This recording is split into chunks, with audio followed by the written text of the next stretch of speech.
Haleluya. Selamat siang untuk kita semua. Puji Tuhan, hari ini juga kita tetap ada di dalam ibadah ya. Sekalipun situasi dan keadaan yang sepertinya nggak memungkinkan, karena di sini lagi mati lampu sudah dari jam 11 dan situasi keadaannya panas ya.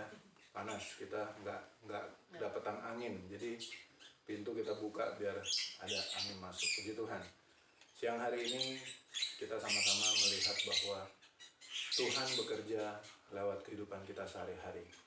Kalau kita dengar tadi kesaksian demi kesaksian, Allah turut bekerja dalam segala sesuatu untuk mendatangkan kebaikan. Ayat itu benar, dan ayat itu menjadi jaminan kita, pegangan kita, bahwa kita adalah orang-orang yang berbeda daripada yang lain, berbeda dari kehidupan dunia, saudara. Nah, kebetulan juga saya hari ini memberikan tema dari khotbah ini. Sebentar kita akan mendengar. Saya beri judul Duniamu dan Duniaku. Duniamu, duniaku. Duniaku, duniamu. Ada perbedaan, saudara, ya. Kita dengan anak-anak dunia berbeda. Karena apa? Karena dari setiap kegiatan kita, dari sejak kita bangun pagi, kita itu melihat bahwa Tuhan Allah bekerja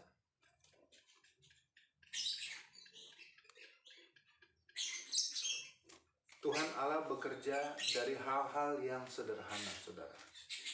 Ya. Kalau kita urut lagi dari garis merahnya lagi, sebelum kita ada ini, Tuhan sudah memilih kita untuk kita bisa menjadi anak-anak Tuhan. Ya. Karena di dalam Yohanes pasal 15 ayat 16 mengatakan seperti ini. Bukan kamu yang pilih aku, tapi aku yang pilih kamu. Itu kata Yesus. Nah, untuk itu kita ada di dalam dunia orang-orang yang mengasihi Tuhan. Dunia orang-orang yang berbeda dari setiap kegiatan daripada dunia. Walaupun kita masih ada di dalam dunia ini, kita masih bernafas, kita masih melakukan aktivitas kita sehari-hari sama seperti orang dunia. Tapi perbedaannya adalah soal karakter, saudara. Haleluya. Kalau anak-anak Tuhan itu suka memuji Tuhan, itu karakternya. DNA kita, ya, Yesus yang sudah mati ganti di setiap dosa dan pelanggaran kita. Ya, darah Yesus sudah ada di dalam hidup kita. Yang percaya katakan haleluya. Kenapa? Karena kita sudah menyatu dengan Dia. Apalagi kita setiap bulan ada perjamuan kudus. Ya.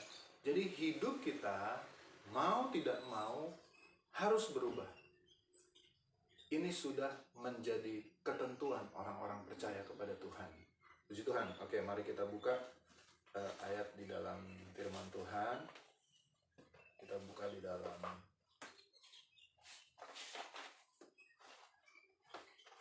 Pengkhotbah pasal yang ke-9.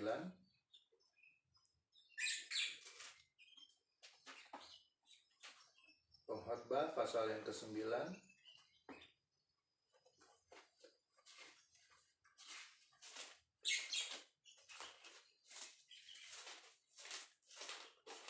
Pengkhotbah pasal yang ke-9 ayat, kita baca dari ayat yang ke-7 sampai ayat yang ke-10. Pengkhotbah 9 ayat 7 sampai ayat yang ke-10. Saya baca ayat 7, saudara baca ayat 8 dan selanjutnya. Pengkhotbah pasal yang ke-9. Mari, makanlah rotimu dengan sukaria dan minumlah anggurmu dengan hati yang senang, karena Allah sudah lama berkenan akan perbuatanmu. Ayat 8. Biarlah selalu putih pakaianmu, dan jangan tidak ada minyak di atas kepalamu. Nikmatilah hidup dengan istri yang kau kasihi, seumur hidupmu yang sia-sia, yang dikaruniakan Tuhan kepadamu di bawah matahari. Karena itulah bahagiamu dalam hidup dan usaha yang engkau lakukan dengan jerih payah di bawah matahari. 10 sama-sama kita baca. 1, 2, 3. Segala sesuatu yang menjumpai tanganmu untuk dikerjakan, kerjakanlah itu sekuat tenaga. karena tak ada pekerjaan, pertimbangan, pengetahuan, dan hikmat dalam dunia orang mati. Kemana engkau akan pergi? Puji Tuhan. Saudara dikasih Tuhan, saya mencatat di sini, kesenangan dan kesusahan adalah bumbu kehidupan. Ya, untuk bisa merasakan nikmatnya hidup. Saudara setuju nggak dengan apa yang saya catat ini? Kesenangan dan kesusahan adalah bumbu kehidupan untuk bisa merasakan nikmatnya hidup. Kalau saudara juga pernah dengar orang-orang tua suka ngomong gini, marah sama anaknya, hei, kamu tuh masih anak kecil, mama ini atau papa ini sudah makan asam dan garam dalam hidup. Wah, coba saudara bayangin, kalau asam sama asin jadi satu, rasanya apa? Nah, jadi di sini dalam hal ini untuk kita bisa menikmati hidup, saudara. Ya, nikmatnya hidup itu ada di dalam kesusahan dan ada di dalam kesenangan. Enggak selamanya Tuhan izinkan kita bersusah. Tapi enggak selamanya juga Tuhan izinkan kita bersenang-senang. Ada waktunya kita bersusah, ada waktunya kita bersenang. Dan hikmat ini hanya didapat dari orang-orang yang mengerti tentang Tuhan. Haleluya. Usahakan kita yang mengerti tentang Tuhan. Jangan Tuhan suruh kita mengerti tentang kita. Gak bisa, saudara. Saudara harus bisa menilai dengan akal pikiran yang sehat. Ya. Kalau orang tua saja, orang-orang tua kita, ya, mereka mengatakan bahwa saya sudah makan asam dan garam hidup ini. Tapi itu pengetahuan mereka, saudara. Sebatas dengan apa yang sedang mereka alami. Menjadi pengalaman mereka. Tapi di dalam hidup ini enggak selamanya hal yang selama kita harus hadapin, saudara. Ya, contohnya, kehidupan tahun 60 ada perbedaannya dengan kehidupan tahun 80 dan 90. Betul nggak? Tahun 90 ada perbedaannya dengan kehidupan tahun 2000. Apalagi tahun 2000. Masuk abad 21 ini, tahun 2021 ini, saudara. Beda. Ya, masuk tahun 2020 saja kita sudah dikagetkan dengan adanya corona. Ya. Masuk tahun 2021 belum selesai coronanya. Nah, ada perbedaan antara kehidupan yang dulu dan kehidupan yang sekarang. Situasinya berbeda, semua keadaan alamnya pun berbeda. Ya, kalau dulu dari bulan September sampai bulan Desember, pokoknya yang berbelakangnya pasti hujan, ya kan? Tapi coba sekarang sudah perhatikan, hujan itu masuk di bulan apa? Kalau bukan Januari, betul nggak? Mulai dari Desember akhir, ya, masuk Januari sampai kepada bulan Maret, ya, masih hujan, saudara. Nah, sekarang kalau kita nggak mengerti tentang hal ini, saudara, kita adalah orang-orang yang nggak tahu tentang Tuhan. Ya. Nah, coba sekarang kita baca di dalam Ayub pasal yang ke-32 ayat 8. Mungkin saya minta tolong satu orang baca Ayub 32 ayat yang ke-8. Ayub 32 ayat 8. 32 ayat 8. Silakan. Ayub 32 ayat 8. 8. Ayub 32 ayat 8 sampai 9, ya. Tetapi roh yang di dalam manusia dan nafas yang maha kuasa itulah yang memberi kepadanya pengertian. Ya. Bukan orang lanjut umurnya yang mempunyai hikmat, bukan orang yang sudah tua yang mengerti keadilan. Nah, ya, saudara kasih Tuhan, di sini katakan roh yang di dalam manusia dan nafas yang maha kuasa itulah yang memberi kepadanya pengertian. Jadi kalau saudara sekarang mengerti situasi keadaan saudara, ya, saudara harus melakukan ini, melakukan itu dalam pekerjaan, harus melakukan ini, melakukan itu. Itu semua karena roh yang ada di dalam diri saudara. Kepada siapa? Dari Tuhan. Nafasnya itu dari Tuhan. Itu yang bekerja. Jadi bukan karena kemampuan kita, kehebatan kita, bukan. Saudara harus memahami ini dulu, saudara. Baru dimasuk ayat yang ke-8. Tetapi roh bukan orang yang lanjut umurnya yang mempunyai hikmat. Ada banyak orang tua juga nggak punya hikmat, saudara. Betul nggak? Ada banyak manusia yang sudah tua, apalagi sekarang dunia itu mengatakan seperti ini. Tua-tua keladi lu, ya kan? Semakin tua, semakin jadi. Nah itu manusia kalau udah dikompor-komporin seperti itu, merasa senang, saudara. Orang dunia itu kalau udah dikompor-komporin seperti itu, merasa bangga. Oh ya, semakin tua, semakin harus jadi. Ini sebuah hikmat dunia. Tapi kalau manusia di dalam Kristus Yesus, orang-orang yang mencintai Tuhan, orang-orang yang sudah dipilih sama Tuhan dan sudah dikaruniakan keselamatan dari Tuhan, itu berbeda, saudara. Pengertiannya berbeda. Jadi makanya kita nggak bisa katakan saya mau hidup 1000 tahun lagi. Siapa yang mau hidup 1000 tahun lagi? Hanya Bob Tutupoli dan kawan-kawannya, saudara. Ya, betul nggak? Ya kan, hanya yang menciptakan lagu itu. Saya mau hidup 1000 tahun lagi. Saudara, kita umur 70 tahun aja, ya, sudah pada mencapai pada batas kemampuan manusia. Masuk 80 tahun, itu benar-benar sudah pada penyelesaian daripada kehidupan manusia, saudara. Apalagi mau 1000 tahun. Siapa yang menuntun, saudara? Pertanyaannya kan itu, ya kan? Yang menuntun kita jalan siapa? Gitu loh. Ya. Nah, itu semua ada di dalam hikmat daripada Tuhan, ya. Nah, sekarang kita buka lagi di dalam Amsal 10 ayat yang ke-22. Coba tolong baca Amsal 10 ayat 22. Amsal 10 ayat 22. Silakan.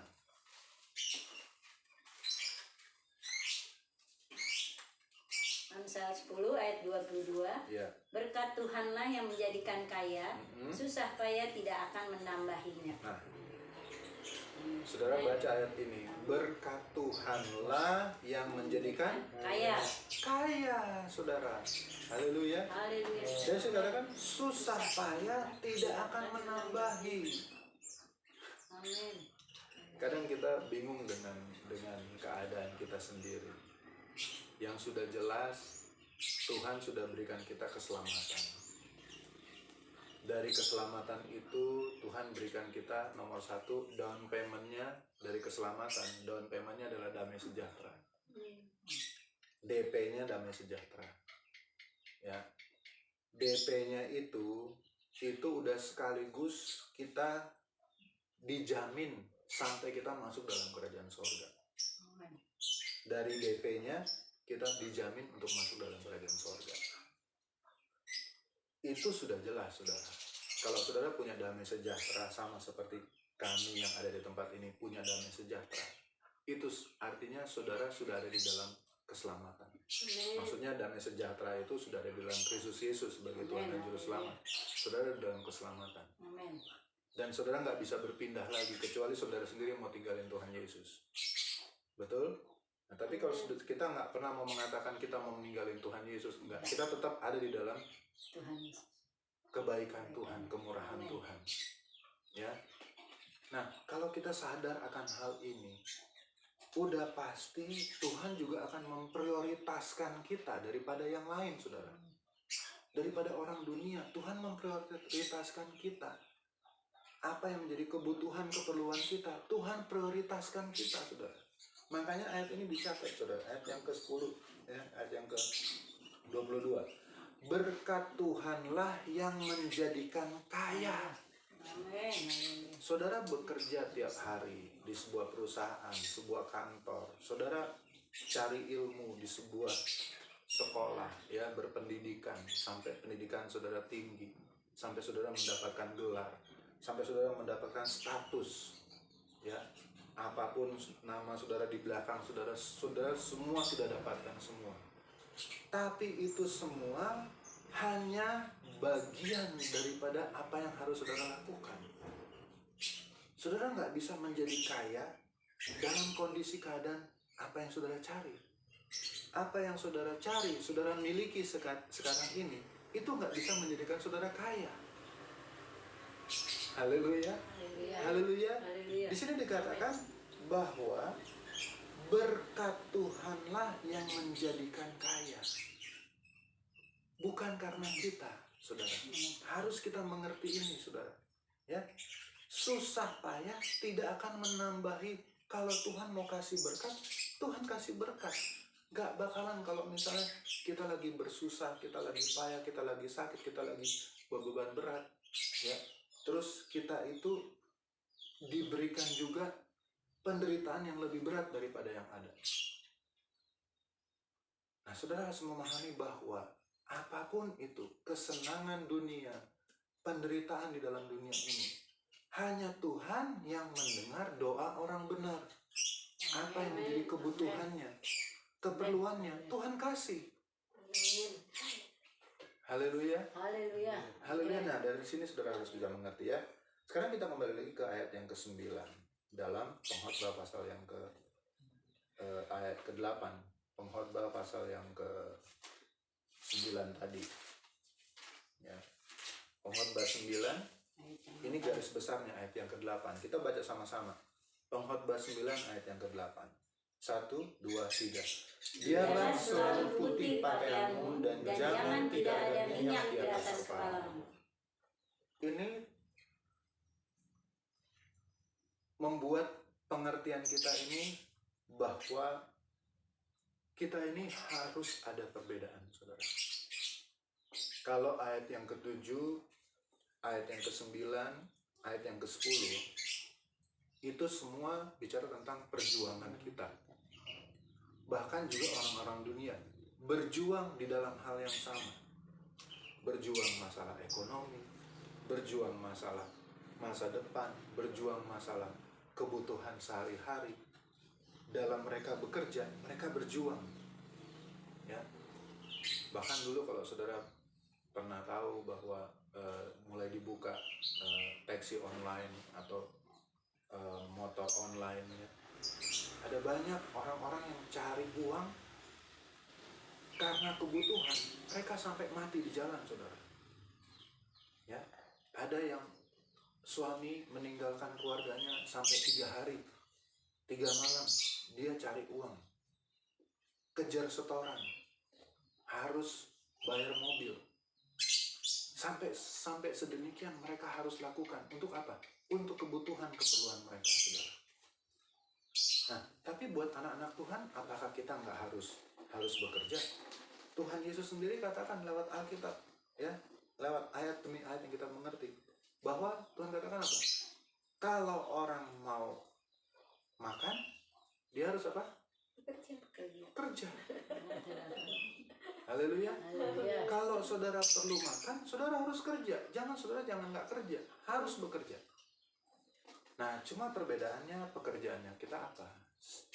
Masing-masing kita diberikan hikmat, diberikan karunia, pekerjaannya apa? Ya.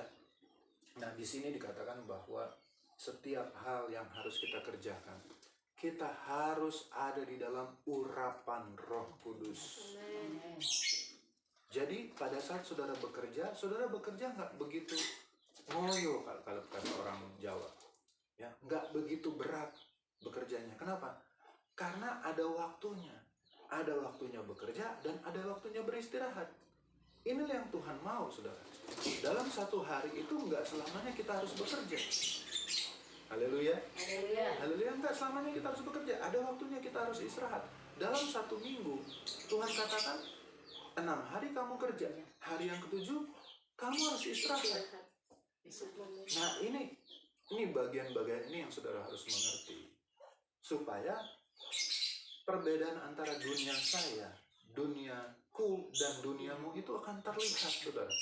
Orang akan lihat, orang luar sana akan melihat, orang yang mengasihi Tuhan Yesus itu, orang di dalam Tuhan itu, mereka bekerjanya sama dengan kami, tapi kok mereka sehat-sehat, walaupun mungkin bahagia dan sehat-sehat, dan mereka masih bisa jalan sana jalan sini, saudara. Artinya apa? Kita masih bisa menjaga hubungan satu dengan yang lainnya, saudara. Ya, kalau kita lihat juga banyak kesaksian, kita lihat di TV, saudara, ada sebuah keluarga, ya, papanya meninggal duluan, 2 hari kemudian maminya meninggal, habis itu beberapa hari kemudian kakaknya meninggal, ya, karena COVID, ya, karena corona. Ya, ada banyak orang yang dalam satu keluarga itu tiba-tiba suaminya bekerja atau istrinya bekerja, tiba-tiba suaminya masuk rumah sakit dan akhirnya meninggal. Istrinya nggak lihat lagi, saudara.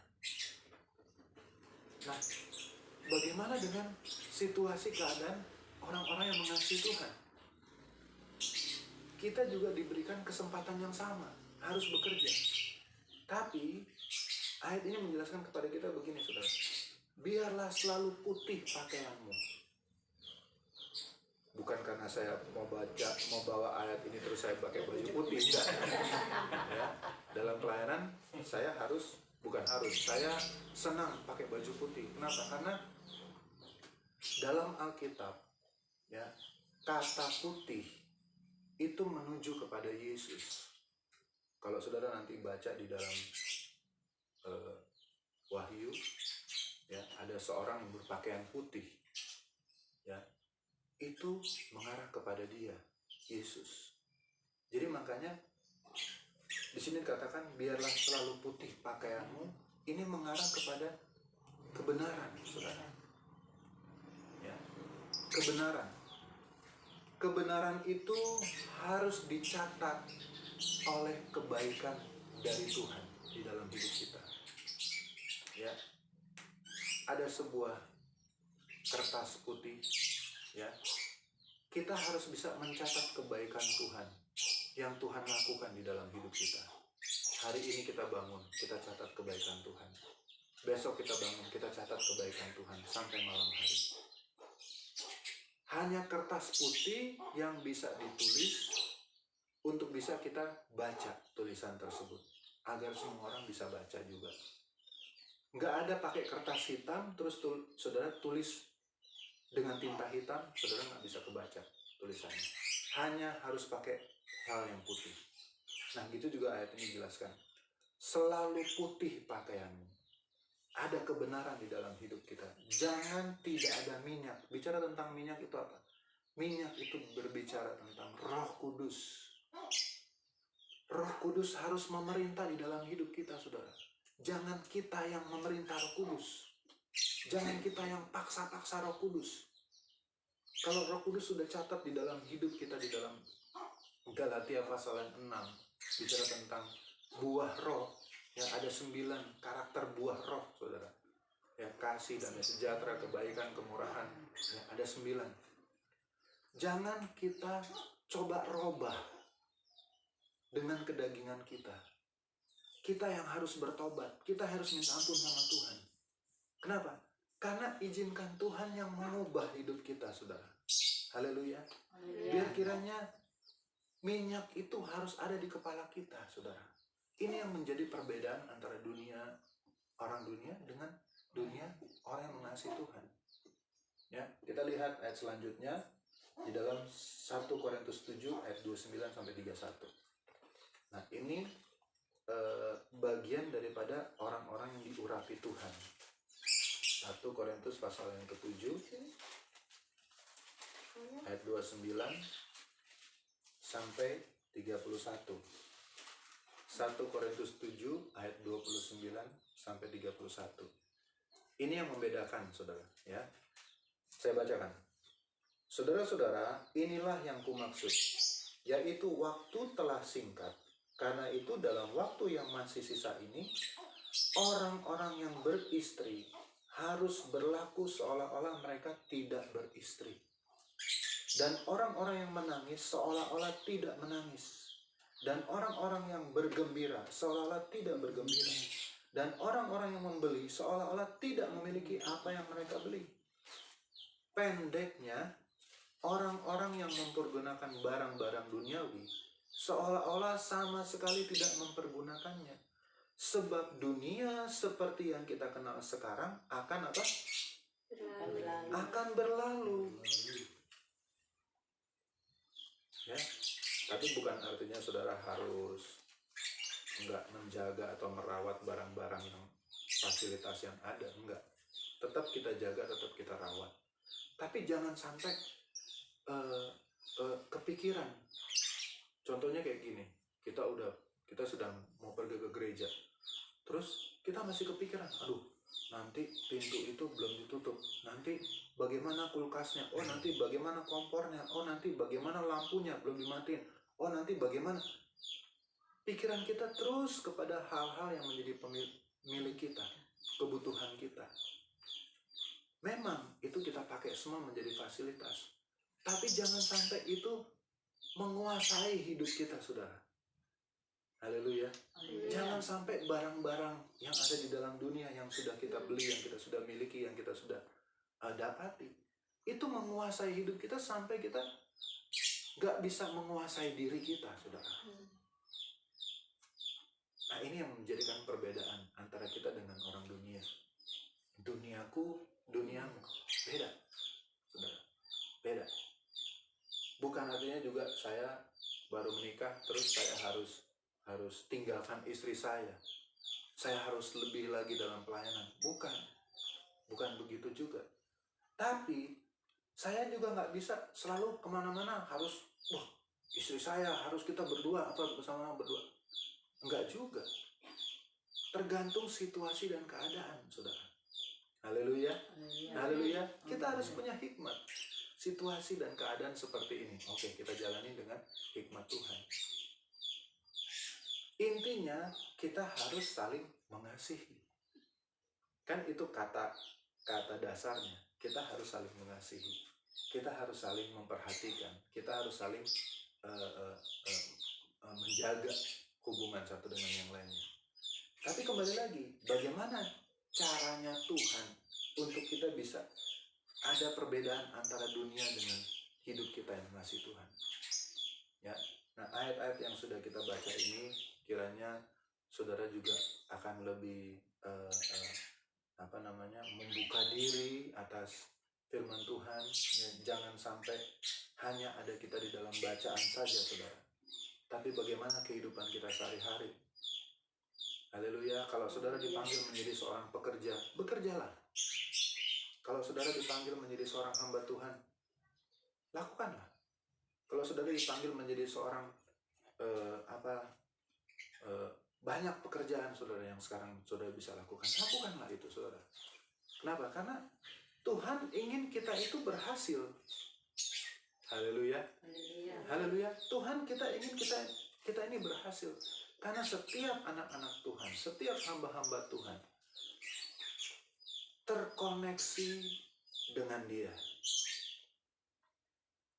Kalau kita sudah terkoneksi dengan Tuhan, ya, hubungan kita baik dengan Tuhan, segala sesuatunya Tuhan pasti kasih. Amin. Ya. Bukan karena kita susah dan lebih susah, bukan karena kita senang dan lebih senang, tapi karena berkat Tuhanlah yang akan membuat kita sejahtera, saudara. Haleluya. Haleluya. Jadi kalau saudara saat ini juga dalam kondisi keadaan berkecukupan, ya saudara dalam kondisi keadaan berkecukupan artinya saudara bisa bagi kepada orang lain, saudara. Bukan juga saudara harus bisa mempertahankan keadaan ini, supaya saya masa depan saya bisa tetap terjamin karena saya bekerja. Saudara, ada waktunya Tuhan uji kita sampai di mana kita mengasihi Tuhan. Seandainya kalau Tuhan ambil pekerjaan saudara, mungkin lewat sakit penyakit, mungkin lewat keadaan yang harus kita nggak bekerja, apa yang saudara harus lakukan? Bingung kan? Nah, adalah lebih baik saudara, kita harus menjaga kebenaran itu dan izinkan Roh Kudus menguasai hidup kita, saudara. Amin. Supaya pada saat mungkin kita nggak bekerja secara sekuler lagi, tapi Tuhan masih berikan kita iman. Nah, perhatikan, Tuhan masih berikan kita iman, Tuhan masih berikan kita kesehatan. Kita bisa bekerja dalam hal yang lain, dalam situasi yang lain, dalam keadaan yang lain.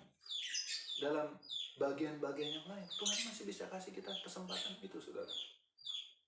Nah, ini yang harus menjadi pengertian kita, saudara. Mari kita baca di dalam Maleakhi pasal 3 sebagai ayat yang terakhir. Maleakhi pasal yang ketiga. Maleakhi pasal 3 ayat yang ke-13 sampai 18. Saya baca ayat 13, saudara 14 dan selanjutnya ya. Maleakhi pasal 3 ayat 13 sampai 18. Bicaramu kurang ajar tentang aku, firman Tuhan. Tetapi kamu berkata, apakah kami bicarakan di antara kami tentang engkau, tentang Tuhan? 14, silakan. Kamu berkata adalah sia-sia beribadah kepada Allah. Apakah untungnya kita memelihara apa yang harus dilakukan terhadapnya dan berjalan dengan pakaian berkabung di hadapan Tuhan semesta alam? Oleh sebab itu kita ini menyebut berbahagia orang-orang yang gegabah.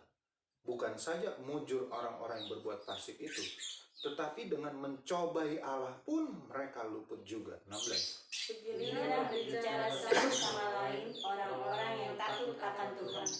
Tuhan memperhatikan dan mendengarnya. Sebuah kitab peringatan ditulis di hadapannya bagi orang-orang yang takut akan Tuhan dan bagi orang-orang yang menghormati namanya. Mereka akan menjadi milik kesayanganku sendiri, firman Tuhan semesta alam. Pada hari yang kusiapkan, aku akan mengasihani mereka sama seperti seseorang menyayangi anaknya, melayani dia. Ayat 18 kita baca sama-sama. 1, 2, 3.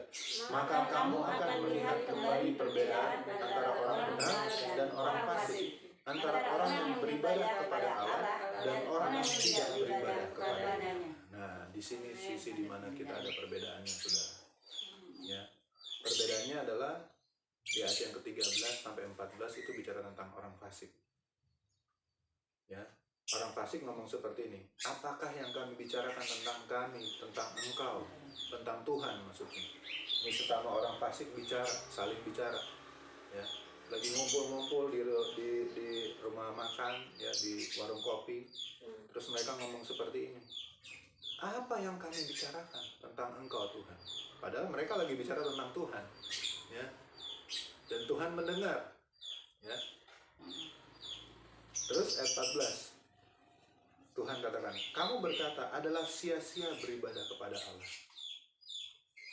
Ini orang fasik, ya, sia-sia ngapain? Apalagi zaman sekarang pandemi, udah pakai video aja, pakai YouTube aja, pakai Zoom aja, kita nggak usah datang ke gereja. Memang pemerintah juga belum izinkan kita datang ke gereja. Tapi dari sikap hati kita itu terlihat, saudara. Orang yang malas akan semakin malas datang beribadah. Apalagi pada saat sekarang-sekarang ini. Kelihatan sekali bagaimana Tuhan itu memberikan pengertian tentang orang yang mengasihi Tuhan dan orang yang tidak mengasihi Tuhan. Kalau orang yang tidak mengasihi Tuhan akan mengatakan seperti ini. Ya kan benar, ngapain kita datang beribadah sama Tuhan? Di rumah pun bisa, di kamar pakai gitar pun bisa. Nggak perlu kita datang sama hamba Tuhan, nggak perlu kita minta doa sama hamba Tuhan, nggak perlu. Kita doa sendiri juga bisa. Memang benar, memang itu benar.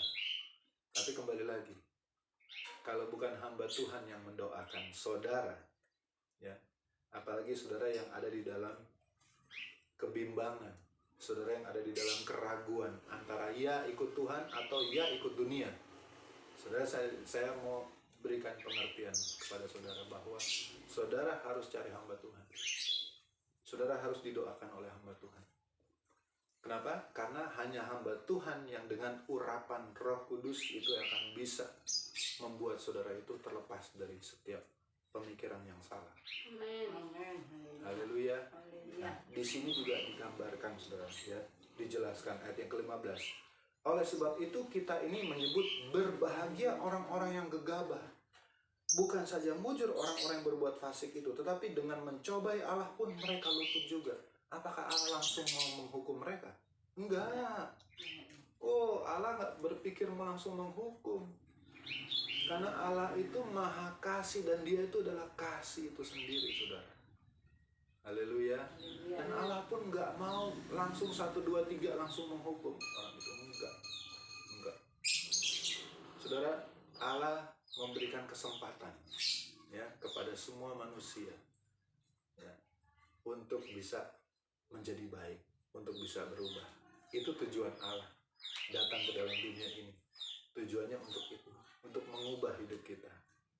Jadi kalau kita katakan, wah di gereja saya ada banyak mujizat, ada banyak kesembuhan, ada banyak kelimpahan, ada banyak yang segala macam.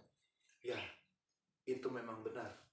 Tapi kembali lagi, tujuan Allah datang ke dalam dunia ini adalah mengubah hidup saudara dan saya, supaya segambar dengan Dia. Haleluya, haleluya. Dan kita lanjut lagi ayat yang bagian terakhir, 16. Beginilah berbicara satu sama lain orang-orang yang takut akan Tuhan. Ini ada perbedaannya. Tuhan memperhatikan dan mendengarnya. Sebuah kitab peringatan ditulis di hadapannya bagi orang-orang yang takut akan Tuhan dan bagi orang-orang yang menghormati namanya. Mereka akan menjadi milik kesayanganku sendiri. Firman Tuhan semesta alam.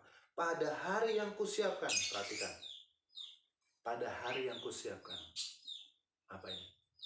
Hari Tuhan. Pada hari yang kusiapkan, aku akan mengasihani mereka sama seperti seseorang menyayangi anaknya yang melayani dia. Maka kamu akan melihat kembali perbedaan antara orang benar dan orang fasik, antara orang yang beribadah kepada Allah dan orang yang tidak beribadah kepadanya. Saudara yang dikasihi Tuhan, sebelum kita berdoa, mari pastikan di dalam hidup kita, kita adalah termasuk bagian orang-orang yang mengasihi Tuhan. Kita adalah termasuk orang-orang yang beribadah kepada Tuhan. Amin. Ya, orang yang beribadah kepada Tuhan terlihat dari sikapnya dia. Orang yang beribadah, ya, terlihat dari sikapnya. Orang yang beribadah yang mencintai Tuhan terlihat dari tutur katanya, terlihat dari tingkah lakunya, terlihat dari cara berpikirnya, terlihat dari setiap apa yang menjadi keputusan dia. Berbeda, saudara. Ya, kita akan melihat ada perbedaan.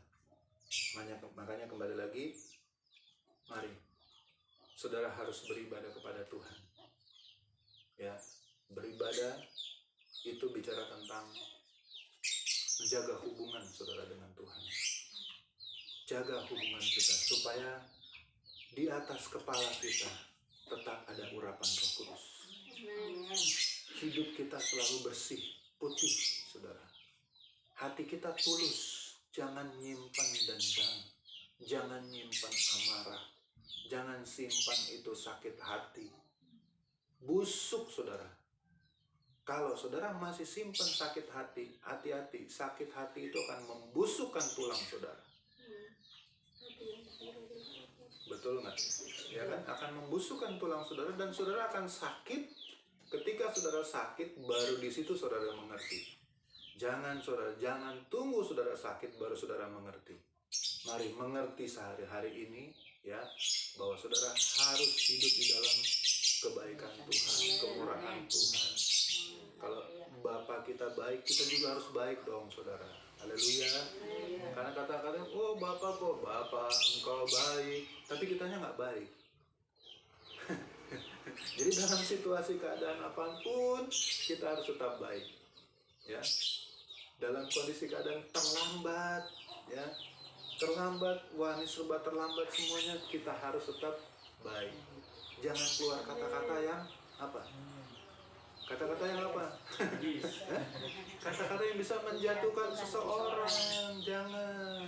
Harus tetap percaya bahwa Tuhan kita baik. Oh, saya juga harus baik. Kalau ada orang fitnah kita, kita balasnya dengan apa? Dengan kebaikan. Haleluya. Haleluya. Emang bisa, Bil? Bisa. Kenapa nggak bisa? Makanya kembali lagi, harus ada di dalam urapan kudus. Harus bersih hati kita, saudara. Harus hidup dalam kebenaran dan kita juga harus diurapi oleh Roh Kudus. Mari kita berdoa.